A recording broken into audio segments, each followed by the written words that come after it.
Après plus de 5 ans de réduction des moyens alloués aux armées, en crédit, en effectifs, en équipement, et avec la correction qui vient d'être faite dans le cadre du budget 2018 pour accorder 1,8 milliard d'euros aux armées, le budget pour l'année qui vient est incontestablement un bon budget.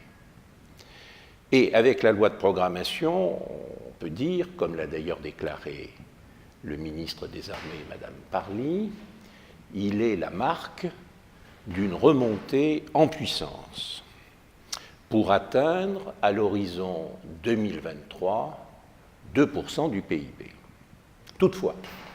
Toutefois, il faut quand même compléter cette première déclaration par le commentaire que le budget 2018 est d'abord, au moins pour 50% de l'augmentation des crédits qui sont alloués supplémentaires aux armées, il est un rattrapage de l'année 2017.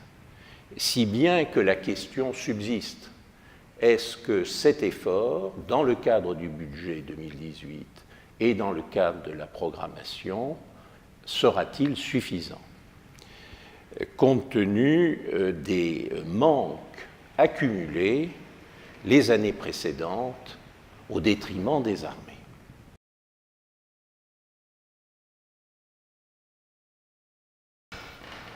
Cette question est évidemment la plus délicate dans le contexte où se trouve la France et son économie, avec une charge d'endettement extrêmement élevée. Il n'en demeure pas moins que je ferai l'observation suivante, qui n'est pas une observation seulement de Normand. Comme je l'ai écrit, je crois qu'il serait plus satisfaisant et plus réaliste d'avoir une loi de programmation complémentaire définissant les perspectives plus à un horizon de 10 ans qu'à un horizon de 5 ans. C'est la raison pour laquelle je m'étais permis de résumer un point de vue autour des termes suivants: plutôt 3% à 10 ans que 2% à 5 ans.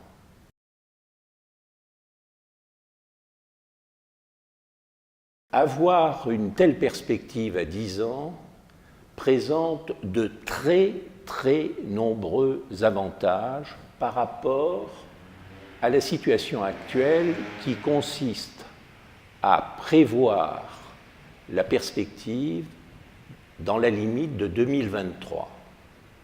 En reportant la perspective à 2027, avec un objectif à 3%, non seulement on se met davantage en mesure de satisfaire les besoins tout à fait justifiés des armées, mais surtout, on permet d'avoir un meilleur calage de la programmation et de l'effort budgétaire avec le déroulement des programmes. La plupart des programmes s'exécutent au moins sur des durées de 10 ans. Donc la visibilité qui résulterait d'un report ou d'une allonge supplémentaire de la programmation à 10 ans serait tout à fait réaliste. Et d'ailleurs, nous mettrait dans une situation relativement analogue à celle de notre partenaire le plus proche, l'Allemagne, qui procède ainsi. Par ailleurs, il y a d'autres avantages à agir de cette façon, en permettant aux industriels de mieux cadrer leur programme de production. Il en résultera pour les armées un avantage évident en matière d'économie au niveau des coûts. Enfin, dernier avantage, qui est un avantage politique, dans le contexte européen, à mon avis, décisif.